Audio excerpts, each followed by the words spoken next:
সিলেটের ঐতিহ্যবাহী কিন ব্রিজ আর আলী আমজদের ঘড়িঘরের সৌন্দর্য দেখে মুগ্ধ হলেন বাংলাদেশে নিযুক্ত মার্কিন রাষ্ট্রদূত ব্রেন্ট টি ক্রিস্টেনসেন। যুক্তরাষ্ট্রের ২৫০তম স্বাধীনতা দিবস উদযাপন উপলক্ষে সিলেট সফর করেছে মার্কিন দূতাবাসের একটি উচ্চ পর্যায়ের প্রতিনিধি দল। মঙ্গলবার দুপুরে সিলেট সিটি কর্পোরেশন পরিদর্শন করেন মার্কিন রাষ্ট্রদূত এবং তার দল। এ সময় সিলেট সিটি কর্পোরেশনের প্রশাসক আব্দুল কাইয়ুম চৌধুরীর সাথে এক সৌজন্য বৈঠকে মিলিত হন তারা। বৈঠকে সিলেটের সমৃদ্ধ ঐতিহ্য, নগর ব্যবস্থাপনা, সংস্কৃতি ও দ্বিপাক্ষিক সম্পর্ক নিয়ে অত্যন্ত ফলপ্রসূ আলোচনা হয়। সফরের সবচেয়ে আকর্ষণীয় অংশ ছিল সিলেটের হেরিটেজ সাইটগুলো পরিদর্শন।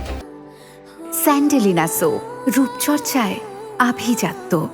ঐতিহাসিক কিন ব্রিজ এবং আলী আমজদের ঘড়িঘরের নান্দনিকতায় মুগ্ধ হন রাষ্ট্রদূত। ঘড়িঘরের ঐতিহ্যবাহী ঘণ্টাধ্বনি উপভোগ করার পাশাপাশি ছবি ও ভিডিওতে সেই মুহূর্তগুলো বন্দী করে রাখেন মার্কিন প্রতিনিধিরা। আর অতিথিদের আপ্যায়নে রাখা হয়েছিল সিলেটের বিখ্যাত ৭ রঙের চা। সিলেট সিটি কর্পোরেশন প্রশাসক জানান, এটি ছিল সম্পূর্ণ একটি সৌজন্যমূলক সফর। কোনো আর্থিক বা প্রযুক্তিগত আলোচনা না হলেও মার্কিন প্রতিনিধি দল সিলেটের এই অপার সৌন্দর্য ও ঐতিহ্যকে আন্তর্জাতিক পরিমণ্ডলে তুলে ধরার আগ্রহ প্রকাশ করেছে, যা ভবিষ্যতে সিলেটের ইতিবাচক ভাবমূর্তি বিশ্বমঞ্চে আরও উজ্জ্বল করবে।